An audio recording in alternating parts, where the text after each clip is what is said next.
Hello, and welcome to the Art of Intuition podcast. My name is Susan Jane, and I believe that trusting your intuition is the best way to live your life with meaning and purpose.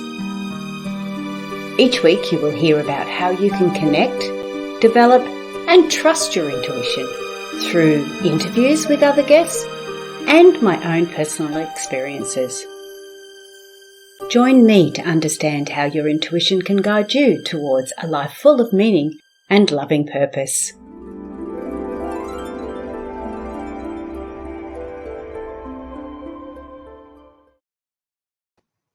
Hello and welcome to the Art of Intuition podcast. I'm Susan Jane, I'm your host for this podcast, and we have got another guest to interview today. So I'm really looking forward to it. Now, Sharon is from America. Obviously, I'm from Australia. I forgot to ask her what time it is. I think it's in the afternoon over there. It's morning here.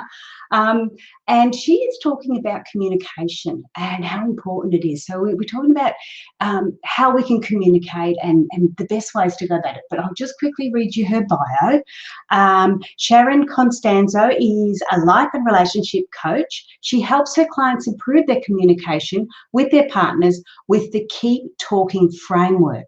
Now, this framework's a model of communication without blowing up, sucking it up, or walking away from important relationships and challenges. Now, I don't know about you, but I'm not one that blows up that often. I do tend to do a bit of sucking up, taking it all on board. And yes, I have been known to walk away. I find that so much easier sometimes, but it's obviously not the right answer. So I want to introduce you to Sharon. I'll bring her up on the screen. Hi, Sharon. Welcome on board. Hello. Thank you so much for having me. It's my pleasure, because I need to learn a little bit here too. So I'm getting the benefit of both. As my listeners will learn, I will learn as well. So tell us a little bit about yourself. Yeah. So I like I said, I'm a life and relationship coach, and you guys are seeing my messy sewing room. That's my hobby as well. So I became a coach after struggling with this very issue for a long time in my marriage. My husband and I just celebrated our 9th anniversary. And for the first several years of our marriage, we just could not seem to get this communication thing to work out very well. We were doing a lot of blowing up. I was feeling a lot of pressure to just suck it up and try and make it work, even though I wasn't feeling heard and seen. And there were times in our relationship also where it seemed like we might just have to throw in the towel and walk away. So after I figured out a communication framework and model that really worked, and I love how you call it the art of intuition here on the podcast, because it is a very intuitive model rather than having a script for communication. Kind of understanding the cadence of communication is a lot of what I base this framework off of, and learning that in my own relationship, and then realizing how powerful it was and how much I could help other people with that was really what motivated me to become a coach and to help other women and couples with their communication and learning how to resolve those kind of high conflict issues that don't always get resolved. Yeah, it's pretty challenging, isn't it? Because we do have our sort of our go-tos, don't we? Like I said, it's some people will just blow up. They'll just lose it. Others will suck it up. And I know I'm an empath, and I lived with a narcissist for 20 years in my marriage. Yeah. I'm a bit of a slow learner. So I used to suck it all up. It was like there was something wrong with me, and I would take it all on board and just suck it all up until it got to the stage where you just couldn't take on anymore. And there needs to be that change. And this is the framework that you're talking about, this Keep Talking framework, because one of the things that I did do was I shut down. I know I shut down. So tell me more about this framework. I'm really intrigued.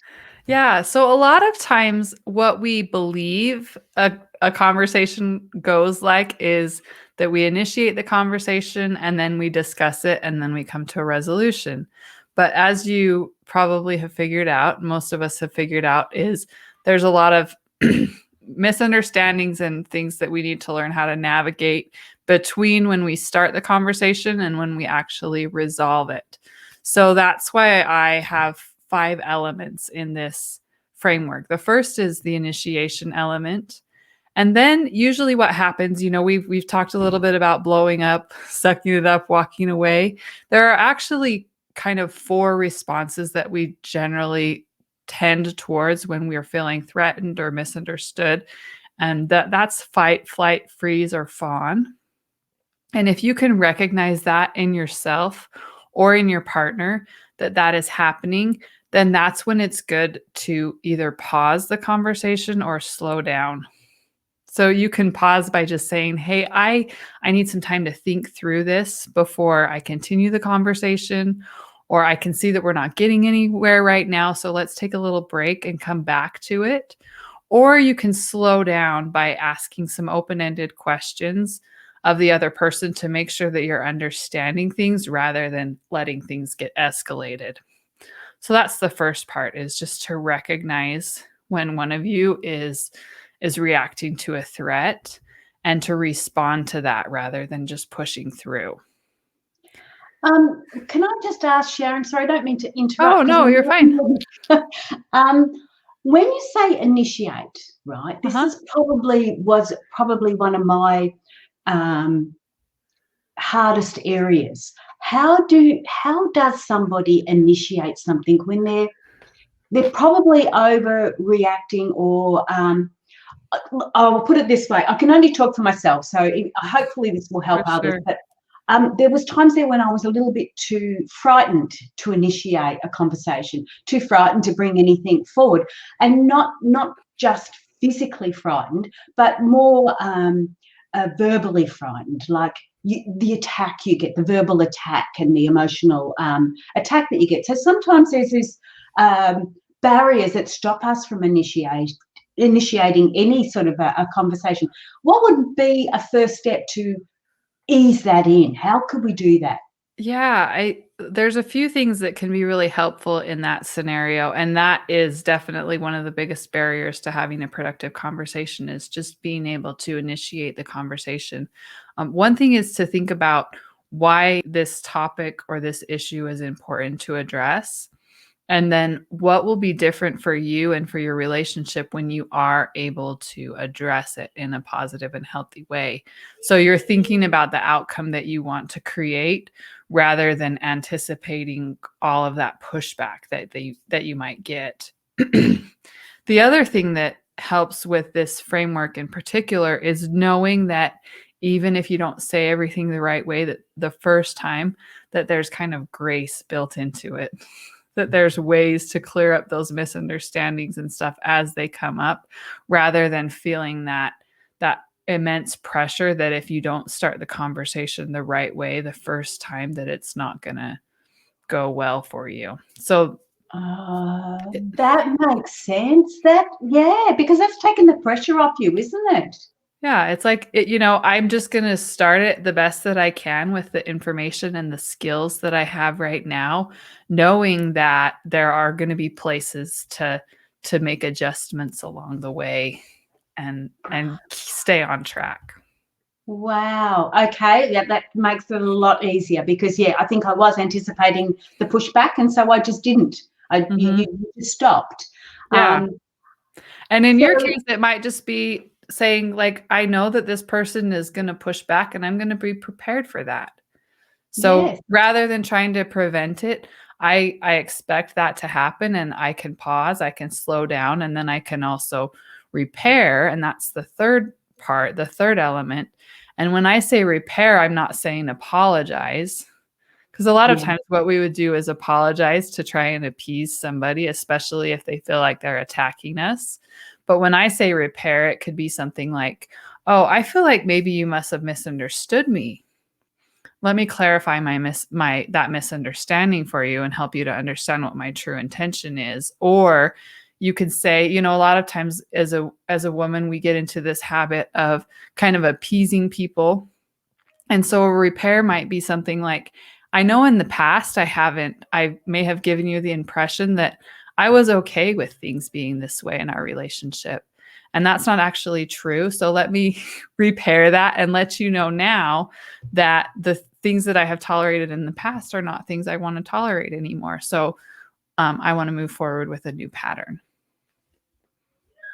Okay, that's making lots of sense. So we talked about the initiate. So, and then the pause and slow down. I understand that, and the repair, like you say, it's not about necessarily us apologising, but maybe reframing it and having another look. Let me just go back again, because I've talked about initiating for one, as in I was a sucker-upper, if that makes sense. Yeah. What about initiating for somebody who tends to blow up? Now, I know that if things get too much and we tend to blow up, it's sometimes hard to initiate a conversation without it becoming, not necessarily without it becoming blowing up, but without blowing up first before we initiate. Oh, Yeah? for sure. Yeah. You And know what I mean? I'm working with a client right now, and that's a pattern for her and her relationship as well. And I think in that case, you really want to check in with your story, what you're telling yourself about your partner and why it is that they are behaving the way that they want to. Usually there's something that you're not happy about. And if you're telling yourself that that they're intending to hurt you, or they're just being lazy or selfish or taking advantage of you, if you're telling yourself any of those stories, when you initiate the conversation, that's going to come out. And if you're one to blow up, then that's going to come out and blowing up at them. Why are you behaving this way? So you really need to check in and use what people would call a charitable assumption, and just assume that they're acting with the best of their intentions, and checking in with that story and approaching it with curiosity. So if you do have some misunderstandings, trying to understand what that is, and maybe checking that intention when you're initiating a conversation, where the intention is not to get somebody to change or to see things your way, but to understand the problem better from both of your point of views. Okay, so now tell me if I'm doing this right or not, Sharon, because I'm still learning. All right, Yeah. so sucking it up is about not assuming that that the worst is going to happen. We don't have to be perfect to start with, or that we could get a bit of pushback and just allow it to happen. Blowing up is about getting an understanding of our sort of beliefs or our understandings of the situation, and not, again, assuming that we need to go that way. Just have a look at how we're thinking about everything and where that's coming from. So, yeah, that's cool. What about the walking away? What do they do instead of their go-to walking away? Yeah, I think that comes back to what we talked about earlier too, of thinking about, if I were to be able to resolve this in a healthy way, what would it mean for me and for our relationship? And generally it's more connection, more understanding, more intimacy, which is what we want.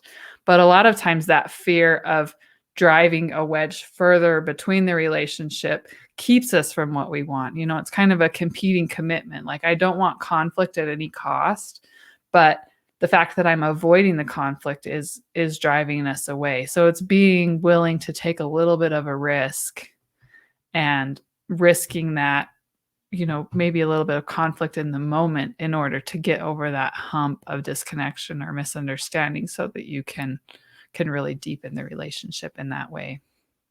Oh, that's great. I love this, because you're really getting a clear understanding. In fact, like you're saying, what I'm getting is the fact that all of that, all of our go-to actions that we normally use when there's conflict or when we want to initiate a conversation, it's really deep-seated within us, isn't it? It's really our beliefs and our assumptions that we need to address and we need to look at before we even go further forward and initiate this conversation, or at least get it started and have that understanding. So that is cool. Now, like you said, the second step is to pause and slow down. Now, so we've gone through this understanding of who we are and what we're doing. We're looking at, we've initiated a conversation, and now we've sort of going to take a little bit of a back step. We're going to pause, we're going to slow down, we're going to get an understanding of what's going on. What does that look like again for the people? Yeah. So, and that, I guess that's where you would kind of use your judgment and your intuition, right? I I know for me, I'm an introvert, and a lot of times what introverts need is more time to process information. We don't think really well on our feet. My husband is the person in our relationship who's quick on his feet, and he knows the right thing to say to kind of get his way in the conversation. It's not always the right thing to say to have a better relationship with me, but to end the argument and get what he wants in the moment, even though that's not what he wants in the long term. But just understanding those dynamics, and I need time to think about how I feel, because if I feel forced to respond in the moment and I haven't had time to think, I'm going to get more upset and cause more damage to the relationship than good. So I need, sometimes it's 15 minutes to myself to think through things, to breathe, to think about what I really want the outcome of the relationship to be and the outcome of the conversation to be, and then come back. Sometimes it might be 24 hours. One of the kind of recommendations I have with the pause in a conversation is, for it to be a healthy pause, you want to have a commitment that we're going to come back and talk about this again within 48 hours. So what can happen if you aren't following the framework and you're just in that frustrated point where you don't know how to continue the conversation, you might not come back and continue it. And you guys probably, most of your listeners probably understand how those things get swept under the rug over and over again. So we want to avoid that by kind of having a deadline, like, let's talk about this before the weekend's over or something like that.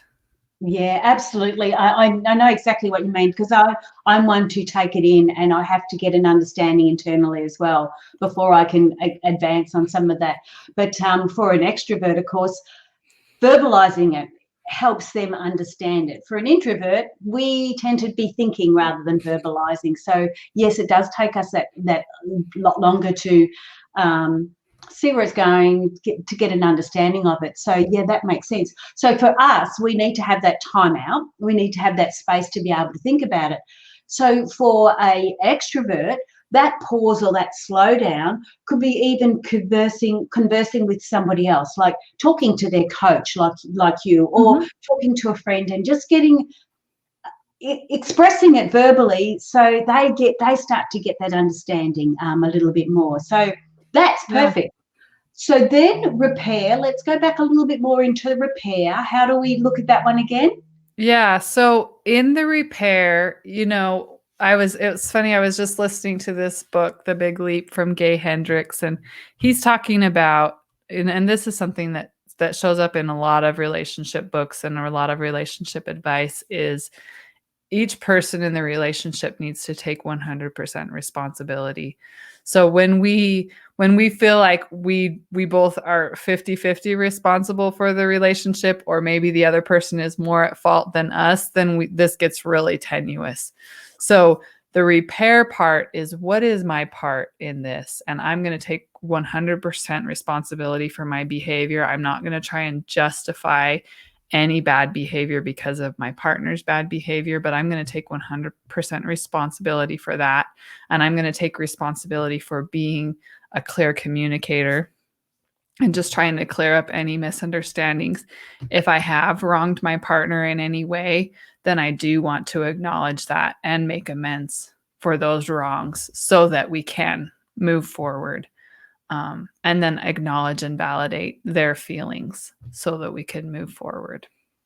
Okay. Oh, that's really cool. Because yeah, that makes, it's almost like you're repairing yourself, really. You're looking at issues within you and go, okay, well, that's where I need to address it.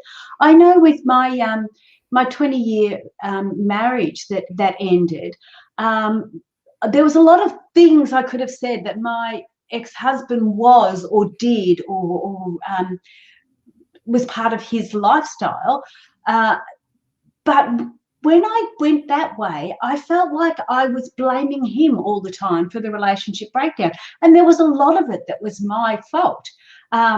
And part of it, my fault, was not communicating. Part of my fault was not sucking it up, instead of going, hang on, that's not sitting right with me. It doesn't feel right. I need to look at that a bit more. And so with my partner that I've got now, I don't allow that to happen. If there's something Mhm. there, I have to say it now. I have to express it. And I feel that that's part of the repairing. You start to reflect back, have a look at it, and start to piece together the bits and pieces and go, well, hang on, man, maybe I didn't do that bit right, and maybe I can do that better next time. So yeah, I Yeah. love that concept. It's Yeah. perfect. And you develop so much more trust in yourself and your own intuition, I think, when you're willing to acknowledge the places. And it's not necessarily, I don't like to use fault and blame in any of Mm, these things, but just owning your part and, reestablishing your trust in yourself. And when you become that really trustworthy person, it can only benefit your relationship. absolutely, absolutely. And well, like I said, with mine, it didn't benefit my relationship because I didn't understand it then, but it's now benefiting the relationship that I've got. And I Yeah. know this one is a big difference. And the big difference is I'm communicating. I'm communicating properly, or well, better. Yeah, you're um, you're doing what you're staying true to yourself in your communication. Absolutely, absolutely. Okay, so we've initiated, we've paused and slowed down, we've repaired, and now we have to resume the discussion. How does that go? Yeah, so in the resume, sometimes we have cases where the person that we want to communicate with is not available to resume the discussion, and that can be a little bit tricky, but you invite them back into the conversation without coercing them into the conversation. So can we continue to talk about this now? Is there anything else you'd like to add as we discuss this issue? Is there anything I'm not understanding?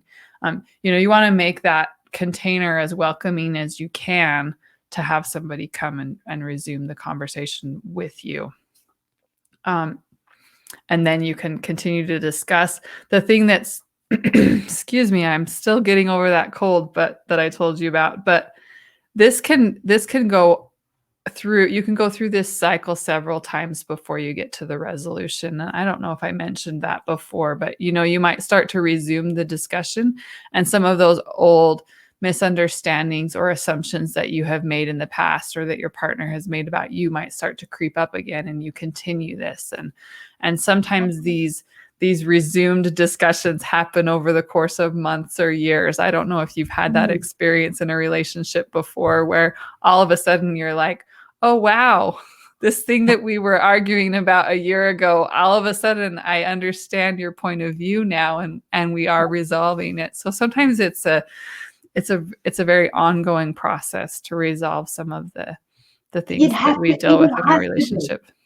Yeah, it would have to be because you're not going to be able to walk through this once. There's too many elements in it, so you might only walk through one part of it once or one conversation once, but majority of times you're going to be going backwards and over it and over and over it. So which is really good, because then when you're talking about resuming the discussion, we go back to initiate. How are we going to do that? What Mhm. are we looking at? What are we assuming? What do we believe is going to happen, instead of looking at what could happen, what we want to happen? And if Mhm. we're focusing on the positives of what we want to happen, that's going to allow us to talk a little bit more openly, a little bit more honestly, Yeah, hopefully. for sure. Well, that's the Yeah. intention. Yeah, for sure. And then the last part, of course, is to resolve it. So that is the beauty of it. I just love those 5 steps. It's just amazing, and so simple, and yet so I don't know. It just makes sense, doesn't it? It does to me. It's worked in my experience. So it's funny because when you talk about resolving and resuming, I was thinking of this situation in my relationship. So my kids are still fairly young, they're 5 and 6. And my husband and I have tried to go camping together a few times. And it turns out that we have very different styles about how we like to camp. He likes kind of a more bachelor style of camping, and I like a more maybe luxurious style of camping where we eat good food and that type of thing. I don't know if camping is popular where you live, but um, we tried to go camping early on in our relationship and it didn't go very well. So for a long time we just left it at agree to disagree type of a thing. And then recently I was like, hey, I think we could maybe talk about camping again. And maybe if you could just acknowledge the fact that I really like to, eat hot, real food 3 times a day, then we could make this work. And my husband just said, I think that I like to camp bachelor style camping. So maybe we can do other things together as a family. And that felt resolved to me. We have different styles. So this is how we're going to handle this part of our relationship and these activities that we do together. So it doesn't have to necessarily be we're going to do this together and we're going to find a way to make it work for both of us. There's lots of different ways to resolve some of these conflicting issues and different styles that we have in our relationship. I don't know if that story is a relatable story or not, but yeah, it does. It does, because it doesn't necessarily have to end.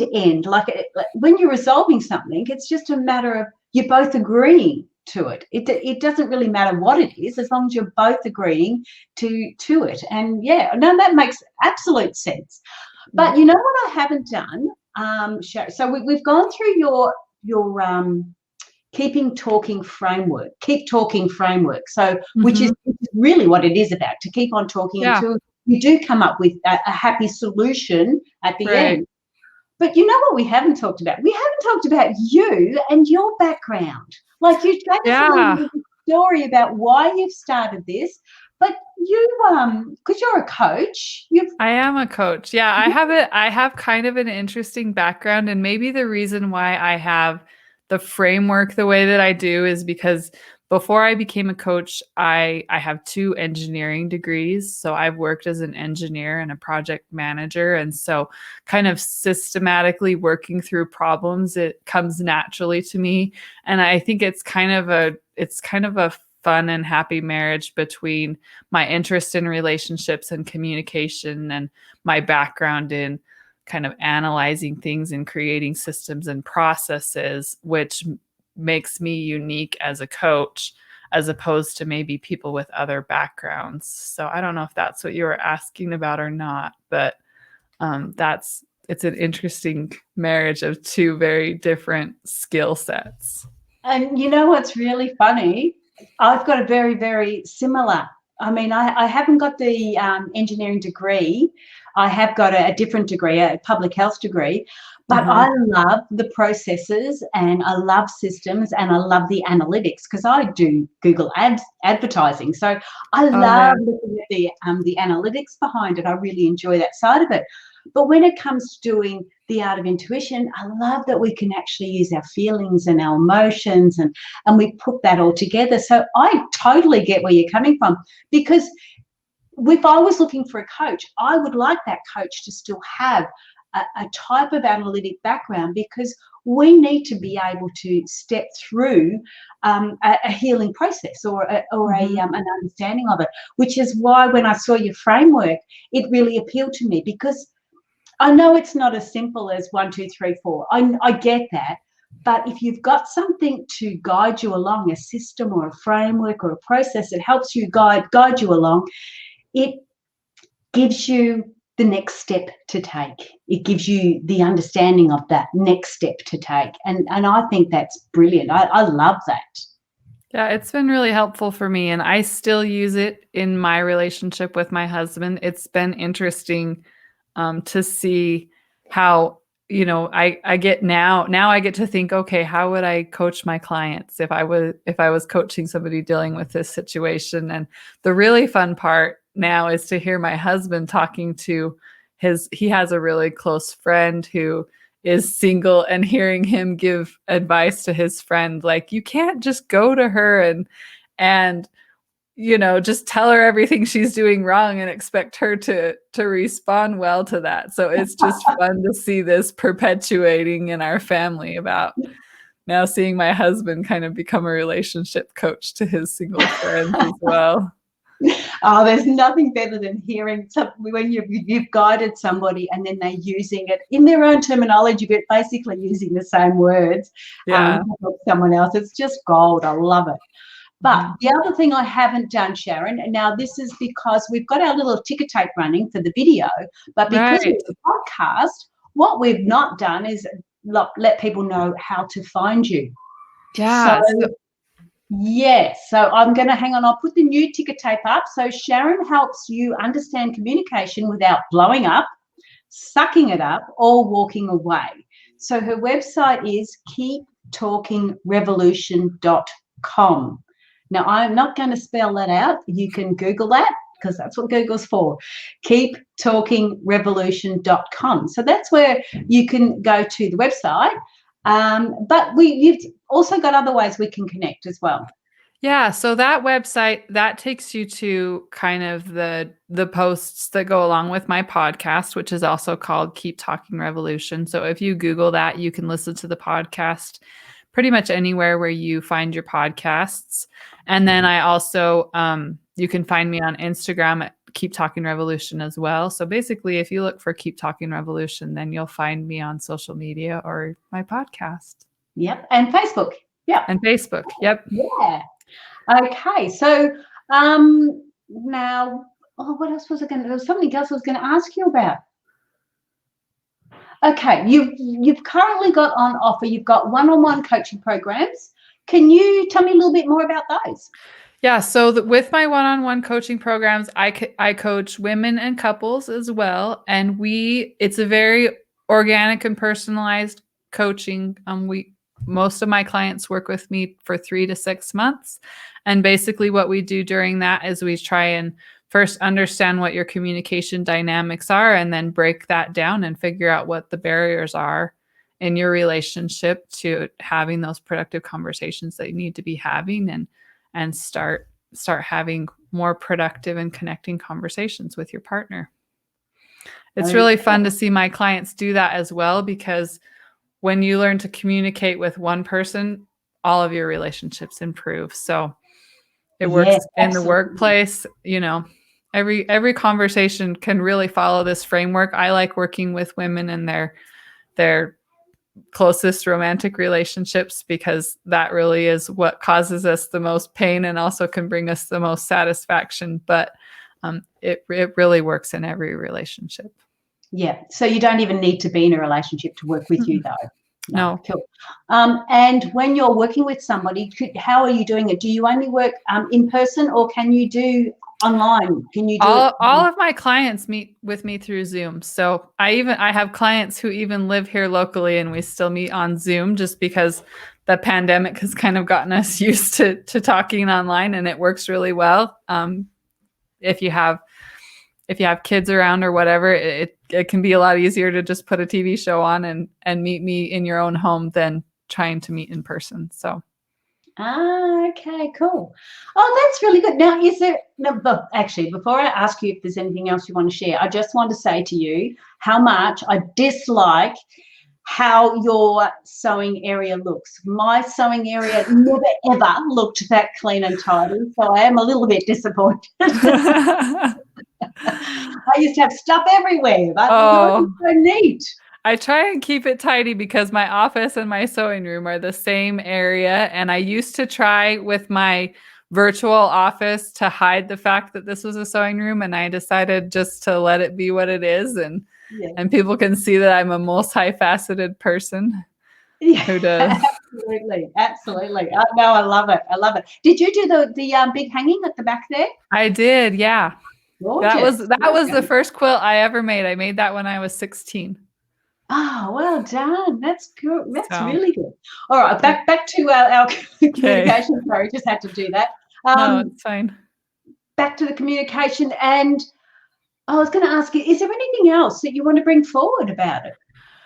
I'm trying to think. I mean, I think there is one thing that has been really helpful for me and also for my clients when you start to get stuck. And I call it reflect to connect. Just getting inside and thinking through these 3 questions. And they're very simple. It's, what do I want for myself? What do I want for my partner? And what do I want for my relationship? When you think of those 3 things, then, like, I love how you call this podcast The Art of Intuition, because your intuition can tell you then, do I need to slow down? Do I need to pause? Do I need to repair? And it can help you through this process, just thinking about what you want for yourself and your partner in your relationship. Isn't that funny? As soon as you said that, I thought exactly the same, because the first thing I say to people when they want to connect with their intuition is you've got to ask. If you don't ask, you're not open to receiving. If you just bottle it up and keep on walking, you don't get anywhere. But if you open up and ask, and that's what you've just said, those 3 questions that you're just asking, and it does allow the intuition to come in and reflect back and get an understanding of where to go or what to do. I would probably say 1 question at a time and get a little bit of an answer. For sure. For sure. So, but that's really lovely. Thank you so much, Sharon.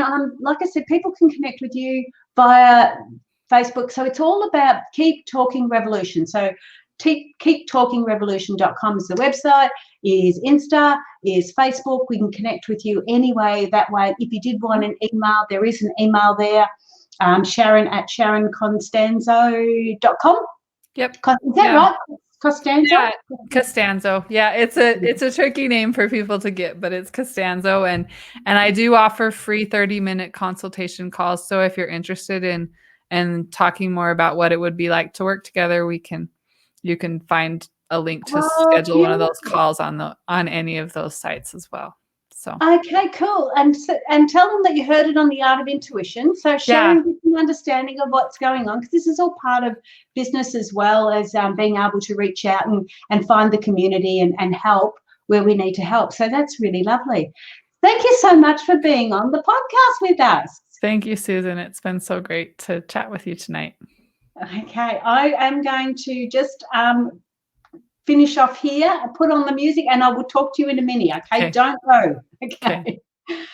Oh, guys, that was really good. Sharon really knows her stuff, and just following that framework, it makes sense, and it's something that you can grasp and you can hold on to and you can work with. But I loved it at the end when she turned around and said, ask those 3 questions, because that's what our intuition is all about. And that's the part that, well, I'm a bit funny like that. I really like that side of it. So if you want to connect with Sharon, again, it is Keep Talking Revolution. She's got a podcast. That's the website. There's Facebook, Instagram, all the social media, so you can connect with her there. If you want to connect with The Art of Intuition, same sort of thing. There's podcasts, the website, all the rest of it. So you can connect with us or subscribe to this station or this podcast. That would be really lovely. I hope you all have a great week. I will see you again next week. So subscribe, and I will say bye for now. Okay, see you guys.